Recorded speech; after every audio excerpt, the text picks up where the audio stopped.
E.G. Marshall, keeper of this little lighthouse that casts its feeble flicker into the awesome darkness all about us.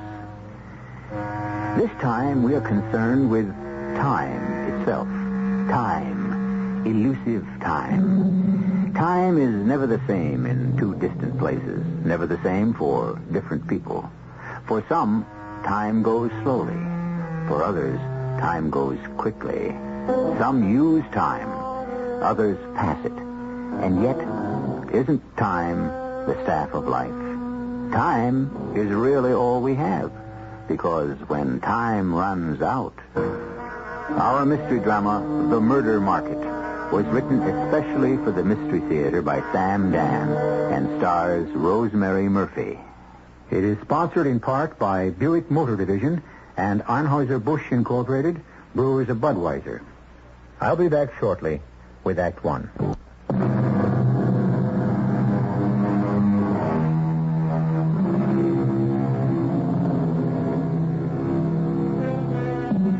People have investments in stocks and in businesses and all sorts of enterprises.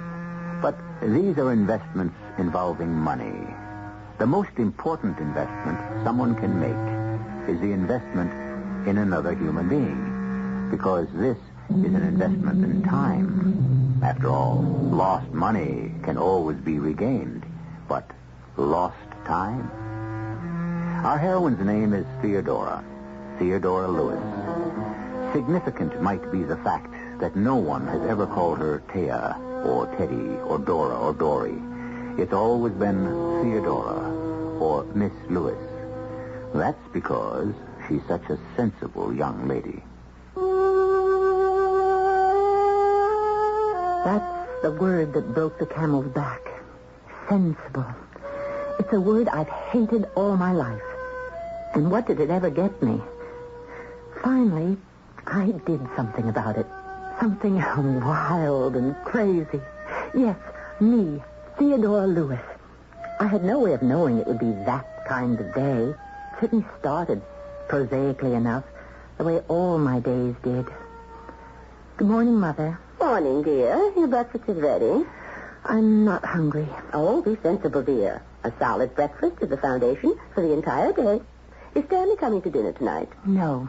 He has to study. Oh, poor boy. He works so hard. But it'll be worth it, you'll see. Yes, Mother. In just a few years, he'll have his Ph.D. In another few years, I'll be 40. Darling, what the two of you are doing now is difficult. Don't worry, Mother. I'll wait for Stanley. I have to. There isn't anyone else around who wants me. Theodora, what a thing to say. You're in love with Stanley. Yes, Mother. I was only joking. Well, never do it again. Do what? Tell jokes. Why not? Men don't like it. All this women's lib to the contrary, notwithstanding. Now, Mother... Femininity is a fragile essence that a woman must carefully preserve. I understand. And I've preserved mine for 36 years. Stanley worked in a bank. I had a job in an insurance office nearby. At noon, we'd meet in the park for lunch. Each of us brought a sandwich from home. Well, it was sensible. Stanley estimated that between us, we saved over $20 a week that way. Our savings went into our joint bank account. We already had enough for the down payment on a house. Well, at this rate, by the end of the year, we'll have enough for the furniture. Stanley. Yes, Theodora? On our itemized list, I notice a down payment fund, a furniture fund, a contingency fund. We'll have to have one. Suppose one of us gets sick. Shouldn't we also have a separate fund for a honeymoon? A honeymoon? Well, shouldn't we go on a trip? Oh. Well, actually, if we did take some time off from our jobs, yes, we should put that time to very good use. How? Make the new house shipshape. I could do the painting, and you could do the planting, and... But aren't we entitled to a honeymoon, even a small one? Oh, yeah, right. After the ceremony, we should go to Atlantic City for a day or two, and then come back and get started on the house. Hey, it's 5 to 1. We'd better be going back to our jobs. See you tomorrow, darling. Call me tonight, Stanley. Listen, I just had this thought. It isn't as if we don't see each other every day, huh? And this late night call, well, it's 17 cents a night, and over the year, that adds up to... Oh, Stanley. Oh, forget it, darling. Sure. We are entitled to a few luxuries. We said goodbye to each other, and I started back toward my office. A little boy who was chasing a big yellow and red ball ran into me. He was about 4 years old, but very well-mannered. He apologized with a shy smile. He had the bluest eyes I ever saw. I looked at the sky and noticed a perfect match. And looking at the sky and the bright sun and the green grass, I said to myself, why do I have to rush back to that stuffy office? In 15 years, I've never been as much as 15 minutes late. I would just enjoy this day for a little while. If they didn't like it, well, if they didn't like it... You do talk to yourself a lot, girl. That's a fact. I beg your pardon. You want to be late to your office? Well, go right ahead and be late. Are you a mind reader? No, I'm a lip reader. You mean after 15 years they'd fire you if you walked in late just one time? No, they wouldn't do that, but they wouldn't like it. What do you do? I'm a secretary in an insurance company. Who? Bailey and Witherspoon. Do you have to work for a living? I have to support myself and my mother. She's been a widow for over... I see how lonely and insecure you are. What did you say? Here I am, a perfect stranger. If I ask you 2 or 3 more questions, you'll be ready to pour out the story of your life. Where are you going? Let go of my arm, please. I think it'd be better for you if you listen to me. That's a police officer just down the end of the path. What about it? What about it? I'm going to... You're going to do nothing, and you know it. You see, you're even too timid to call for help. You're afraid there might be publicity, something in the morning paper, an item in tonight's newscast. And somehow it might even be interpreted as your fault. After all, I'm a very dignified old gentleman. Oh, please, let go of my arm. Will you stay? I'll stay. All right. Let's get back to your job. You worked there 15 years. You must be pretty good. How would you know? Well, would they have kept you if you weren't? It so happens I am very good. The only reason I spoke to you in the first place is that you remind me of a girl I used to know. Oh, I see. What do you think you see? The prologue to a proposition. Oh, don't be cavalier about propositions, girl. How many of them did you ever get in your life, anyway? You'd be surprised. Don't play woman of the world with me. I know you too well. How would you know me? You only started talking to me a minute ago. I come here every day. I see you sitting on the bench with him. I say him because he dresses like a man. Although personally, I doubt it. Stanley is the finest man I know. Then you're in a bad way. Why does he sit here and munch peanut butter sandwiches? Why didn't he take you out to lunch? Because we can't afford it. When I said you reminded me of a girl, that wasn't the start of a proposition. What was it? No, just an old man's nostalgia. But now I see you're not like her at all. Well, on the surface, perhaps, but you don't have her fire, her ambition. Who was this girl? Well, somebody I knew. Almost 50 years ago. Doesn't matter now. Well, it's costing me too much money just to sit here in the sun. Right, girl? It's hidden. What's hidden? It's hidden under a layer of fear and lack of confidence, but I think you got the basic stuff. Go out. Do something with your life before it's too late.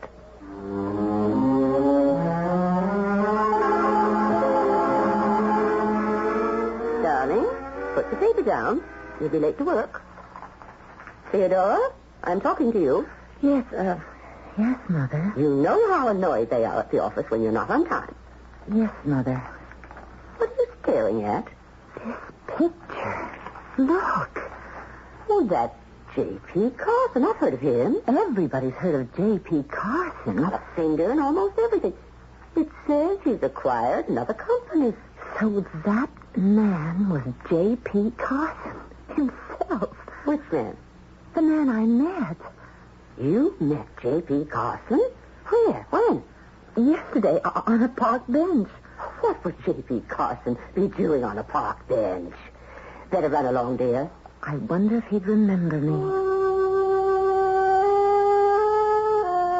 All the way downtown on the crowded bus, I kept trying not to think about it.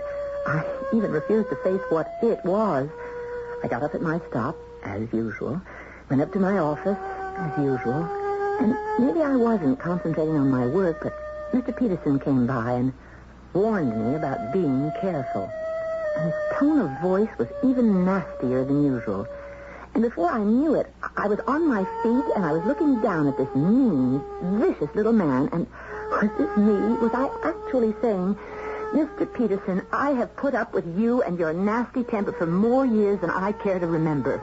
Take your frustrations out on someone else. I shall no longer pay the price for all your personal inadequacies. I quit.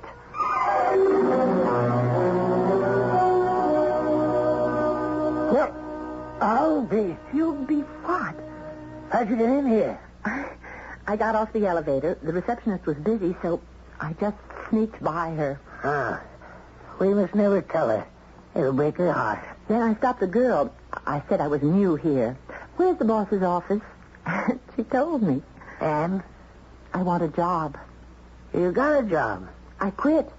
Well, after 15 years? Well, why do you want to work for me? Because you make me feel I'm somebody. I can learn from you, and I'm a good secretary. Will you give me a job? I have 2 secretaries now, and they complain about overwork. Answer the phone. You're working. Oh, Mr. Carson. Answer the phone. Mr. Carson's office. Is he in? This is Al Ferris. Are you in for Mr. Al Ferris? Ask him what he wants. Mr. Carson would like to know what you want. You tell that bandit. You tell Mr. Carson that I'm going to kill him. He says he's going to kill you. You tell him he's not man enough. Mr. Carson says you're not... Mr. Carson says, don't be silly. Yeah, you'd better believe it. And Carson had better believe it, and the whole world had better believe it. Before Carson drives me to ruin and disgrace, I'm going to kill him.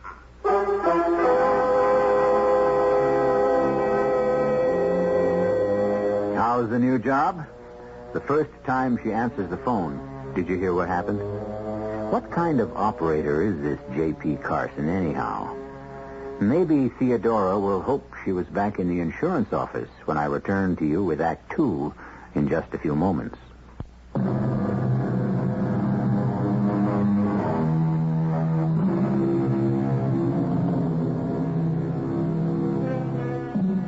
We're told that certain primitive tribes taught their children to swim by tossing them into the water.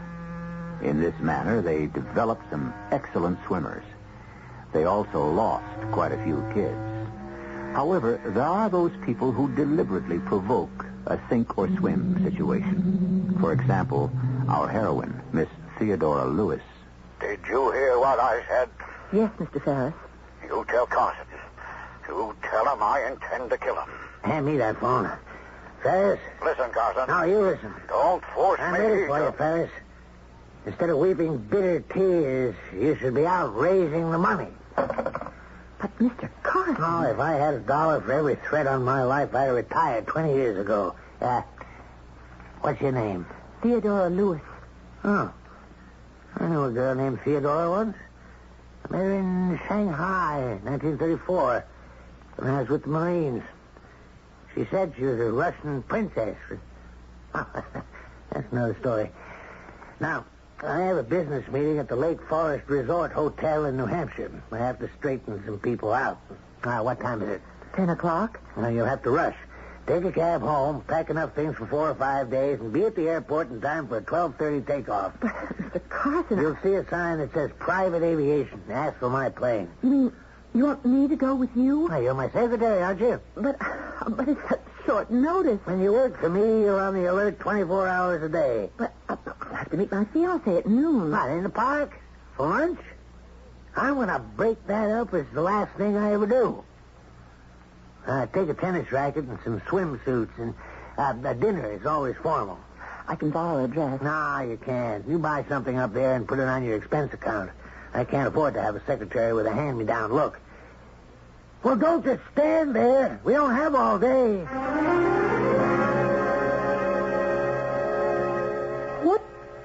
What do you mean you're going up to New Hampshire? Mother, I don't have time to go into it. Let me have your suitcase. What will Stanley say? I'll call him at the bank. Theodora, you know how they frown on personal calls. Then you'll have to go down to the park at noon and explain. Explain what? Theodora, I strongly disapprove, and I suspect Stanley will, too. You had such a good, secure job. And this man, Carson, he's notorious. He's always involved in a lawsuit. Mother, I only have one life, and if I wait too long, I'll never get a chance to live it. Theodora, you used to be so sensible. What's gotten into you? I don't know, Mother, but it's wonderful. I thought it was a dream at first. Only yesterday, I had been bored with my life. And today, I had an exciting, thrilling new job. Suddenly, I was staying at the kind of luxurious resort I had only seen in the movies. In my briefcase, you'll find a folder marked United Merchandising. You got it? Yes.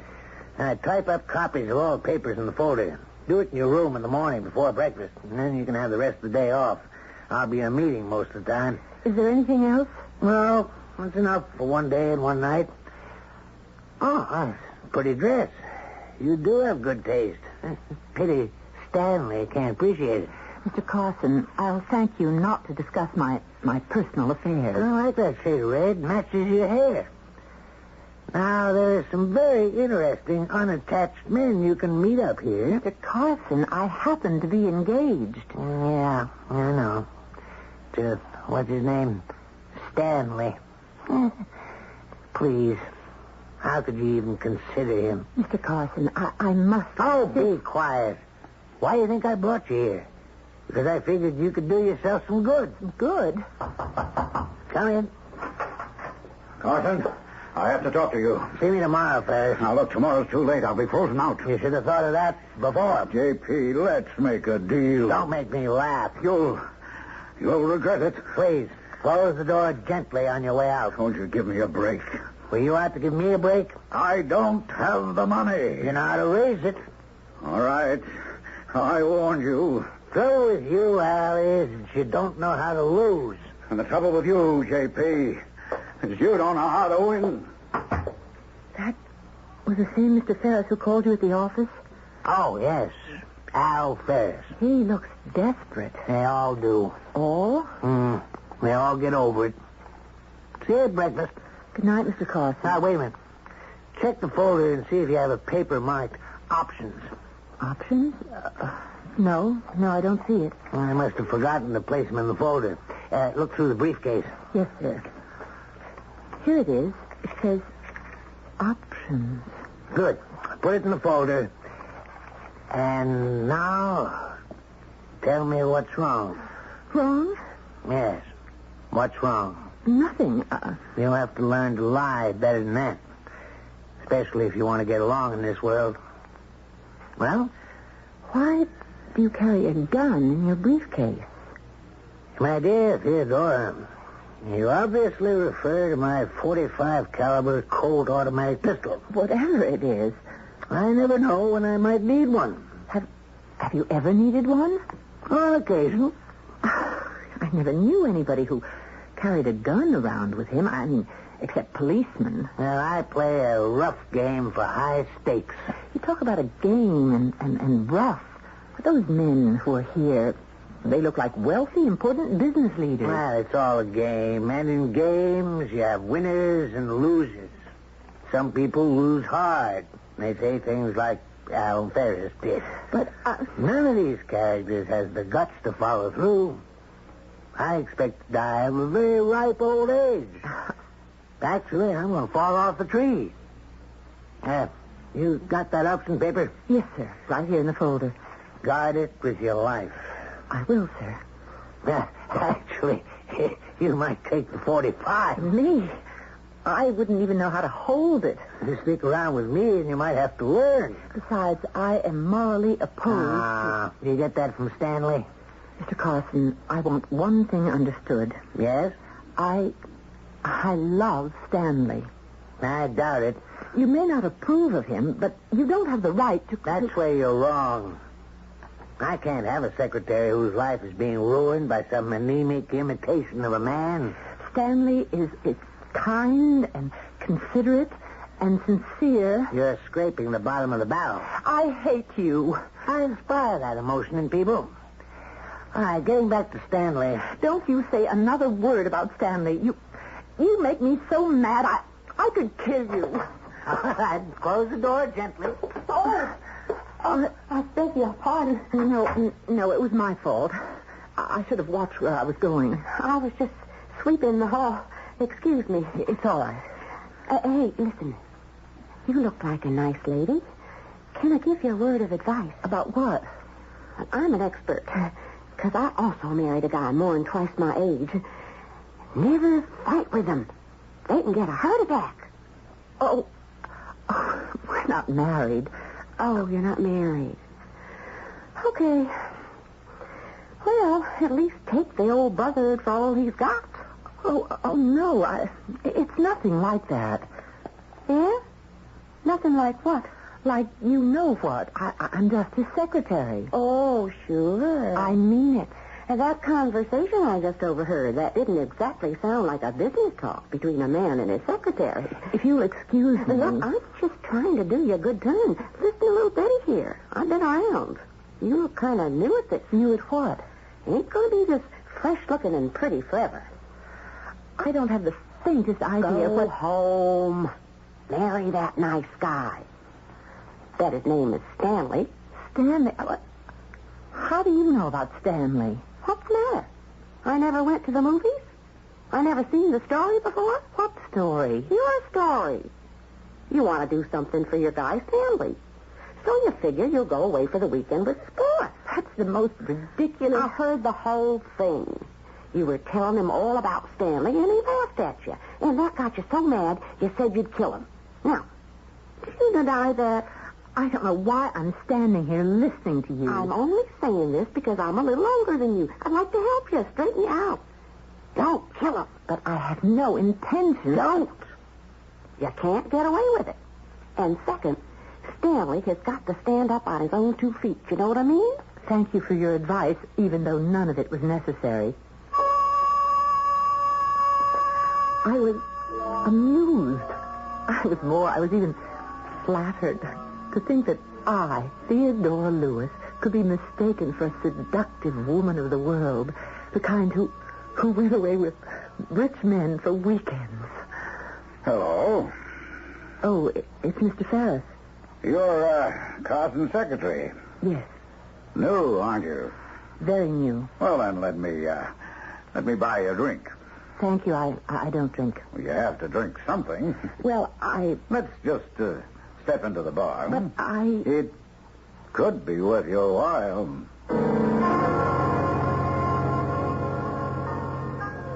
What did you wish to talk about, Mr. Ferris? You're his secretary. We've established that. Well, you know all the papers he has with him up here. Where is this leaving us, Mr. Ferris? I'd like to have a certain paper that's in his possession right now. Why don't you ask him for it? Oh, I know what his answer would be. Then you know what my answer must be. I'll give you $5,000 for it. Good night, Mr. Ferris. Miss Lewis, don't force me to do something desperate. You ever, in your entire life, I, who had never experienced even the slightest semblance of intrigue, was now just about immersed in it. And don't think I wasn't enjoying every single second of it. Well, I finally fell asleep. I had a very strange dream, although none of it was as startling as reality or the reality of the past 12 hours. Seemingly, my dream was interrupted by a loud explosion, and did I wake up? I don't know. But I became conscious of a loud, insistent knocking. And now I was wide awake. It was still dark outside, but I thought perhaps, well, it was Mr. Carson. Some important emergency. No rest for the weary on this job. I slipped into my robe. Just a minute. Oh, Miss Theodora Lewis? yes. What are you staring at? Well, I guess I'm staring at you. May I come in? Why? Oh, my name is Frank Harmon. I'm the sheriff. The sheriff? Yes, the sheriff of this county. Well, come in, I suppose. Is something wrong? Oh, yes. There's been a murder. A murder? Who? Mr. Carson. Mr. Carson? No, it can't be true. He was found shot to death about an hour ago. Oh, that's terrible. Do you know who did it? Well, we have a prime suspect. Who? You.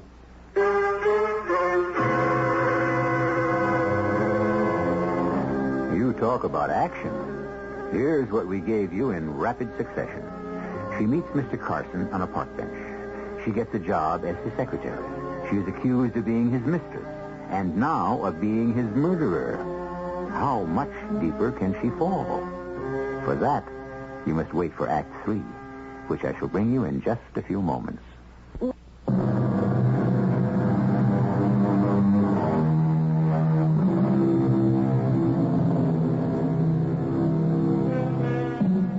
All of us walk close to the brink, and most of us are unaware of it. For life is usually predictable, despite the poets and philosophers. We do know what tomorrow will bring. It will bring us whatever it brought us today and yesterday. For in the main, we cling to the security of the tried and the true. It's only when we attempt to break the mold. Well, look at what happened to Theodora Lewis. Are you accusing me of murder, Sheriff? Well, let's say you're a prime suspect. I would have no... When was the last time you saw Mr. Carson? Just after dinner. Where? In his suite.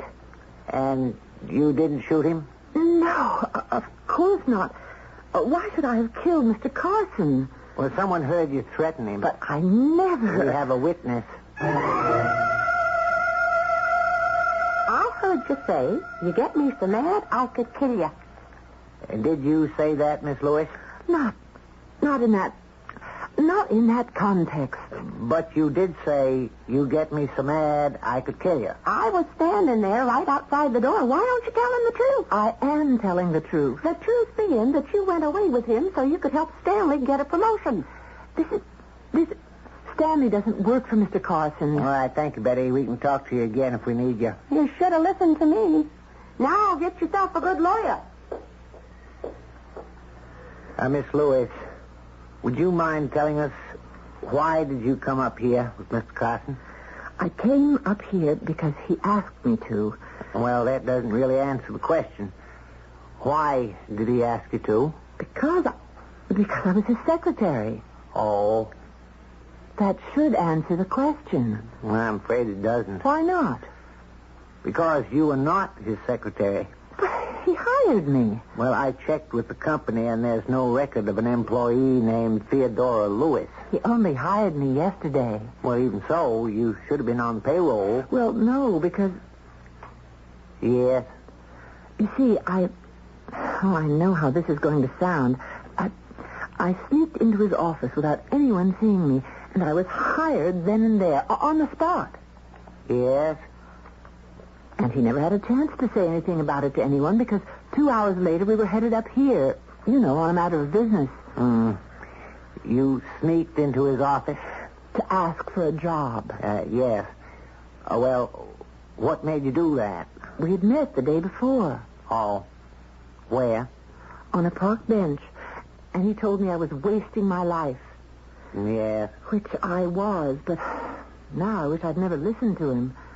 Well, if you didn't kill him, who did? Who did? Oh, I know. I know a man who had the motive and who threatened him. The murderer is Mr. Al Ferris.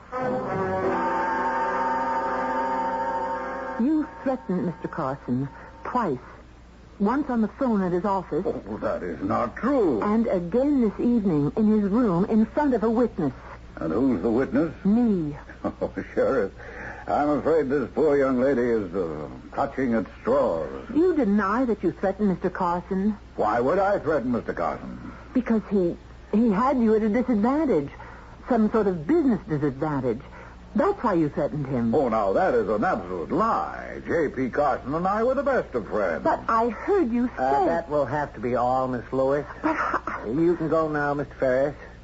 But like everyone else, you'll have to remain here at the hotel. Why, certainly, Sheriff. And I'm sorry, Miss Lewis. I tell you, he killed Carson. Carson had him in a bind. What sort of bind? I don't know. Well, you were his secretary. You don't know? I told you, I just started working for him. You just started and he took you up here? He wanted me to meet interesting men. Oh, really? Why? Because he disapproved of my fiancé. Stanley. I know Betty Halverson. She's a busybody and a gossip, but she doesn't lie. If she says she heard you threaten to kill Carson, she heard you. I was exasperated. I resented his attitude about Stanley, and so I just... Well, don't you ever get angry? Not often. You meet him on a park bench, and he becomes your fairy godfather. You go away with him for the weekend. He promised. You delivered. He reneged. Do you believe that? Do I believe it? No. Thank you, Sheriff. But I'm just about the only one who doesn't. To everyone else, it's open and shut. Why don't you believe it? 'Cause I guess I'm not very good sheriff. I think you're a marvelous... No. If I were any good, would I be up here? Besides, I don't want you to be guilty. Oh, why? What am I to you? I wish I could say I had a strong clue or line of investigation, but truth is, I find you attractive. And Sheriff, what are you saying? What am I saying? I'm repeating what my old man said to me. Son, one day when you least expect it, you're going to run into a woman, and it can be under the craziest circumstances, but you're going to know then and there, straight out, that this is the woman. Sheriff, is everybody crazy? Probably. Sheriff, I'm engaged. That doesn't alter the case. Sheriff, am I going to be accused of this murder? Yes. But if you think I'm innocent... Now, you listen to me. A lot of people had motives. Not me. If everybody thinks we've already got the killer, then the real murderer might relax. That doesn't sound like a foolproof plan to me. Well, it's the best one I can come up with. I got all these people confined to the hotel. I can only keep them a couple days where I can observe them. And once they scatter, I lose them forever. And you're going to announce that I'm the prime suspect? Let's have some lunch. I'm not hungry. Well, it's noontime. You've got to be hungry. Please, I'm too upset. This is the sheriff. I'm Miss Lewis' room. What you got? Well, when in doubt, try 'em out and send up the steak and the lobster. Yeah, for two. With everything. I'm not used to big lunches. If you're going to live up here, you'll learn to appreciate them. Who says I'm going to... Now, listen, if I'm going to be considered the prime suspect, then it'll have to be in the papers. Yes, I guess so. And everybody will read it. Most likely. But... Yes? Maybe he won't read about it.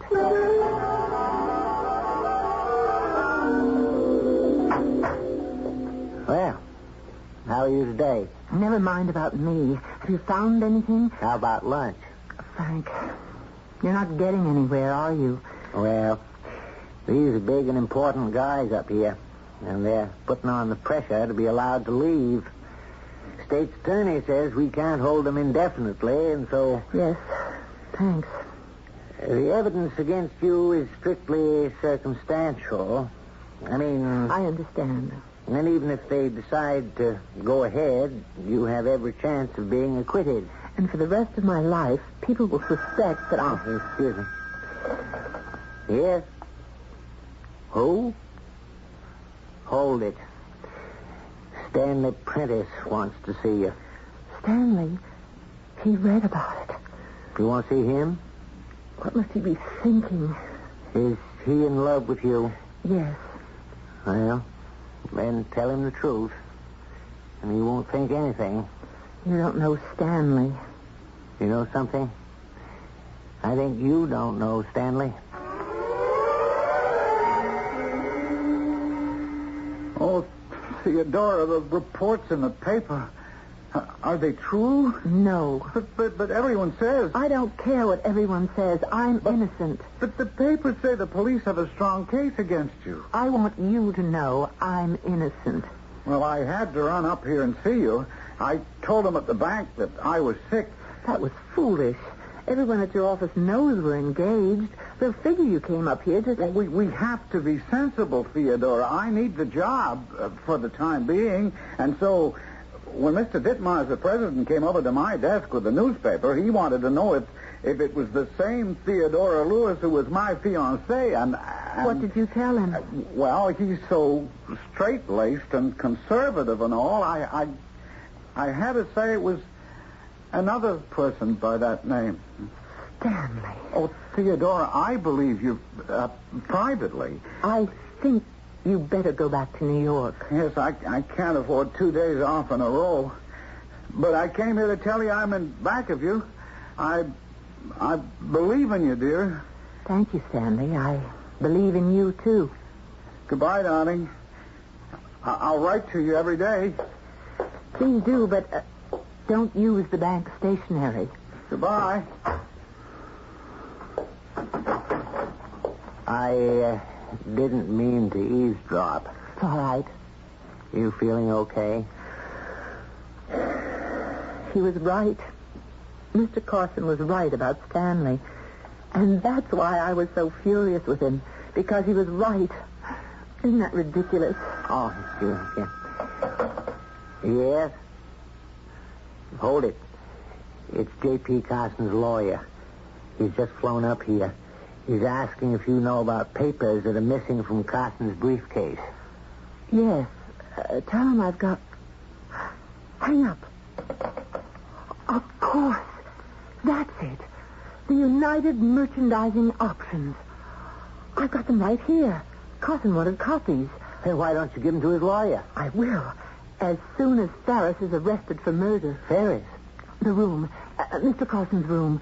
Was it in disorder, as if someone were searching for something? Yes, it looked that way. Ferris killed him, ransacked the room for these papers. Well, how do you know? Ferris was caught short in the stock market. Here, his agreement entered into last year. He has to deliver 100,000 shares of United Merchandising to Carson at 25. That's because he thought the stock would go down. But today is delivery day, and the stock is selling for 60. Now you know why Ferris wanted to kill Carson. But these papers aren't enough to convict Ferris. Suppose we see how anxious he is to get them. I know why you killed Carson. I don't know what you're talking about. He had you in the ringer. You can't prove that. Why should I? If I turn the options over to his estate, you're still in trouble. If I gave them to you, you could burn them, couldn't you?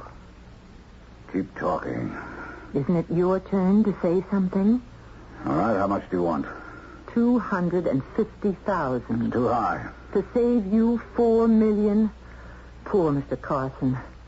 Pay my price, or you'll have killed him for nothing. Don't make me kill you, too. What good will it do you?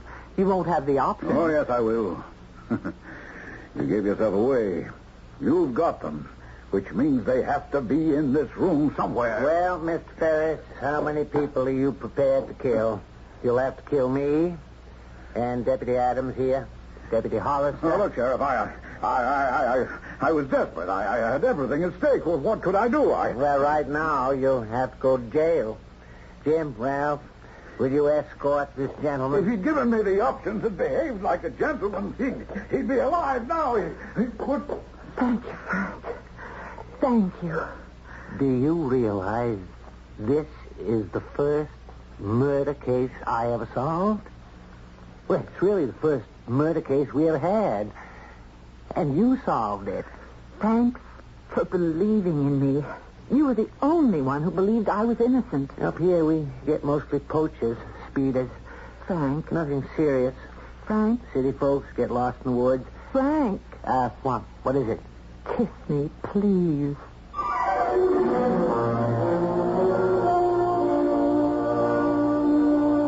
And there you have it. The transformation of Theodora Lewis, who is now Mrs. Frank Harmon and doing nicely up in the mountains of New Hampshire. And do you remember what J.P. Carson said about Theodora's engagement to Stanley? He said, "I'll break that up if it's the last thing I ever do." He had the gift of prophecy, that man. But like all prophets, he could see other people's futures, but not his own. I'll be back in a few moments.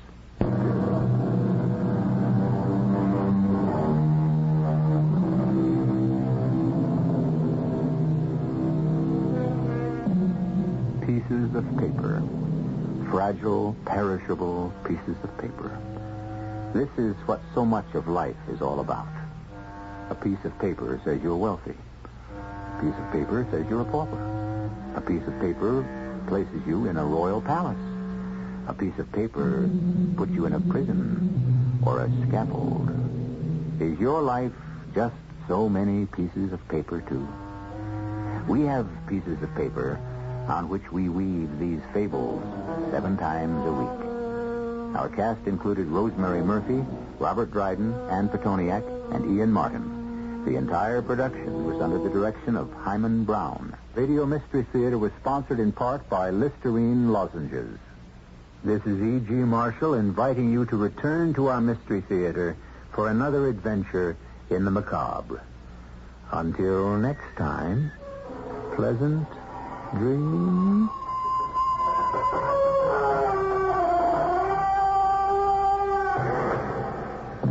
WOR Mystery Theater was also brought to you in part by ShopRite Supermarkets, where you get a lot more for a little less.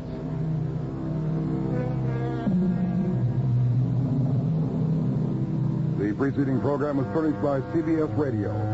This is Barry Farber. Join us immediately following the 8 o'clock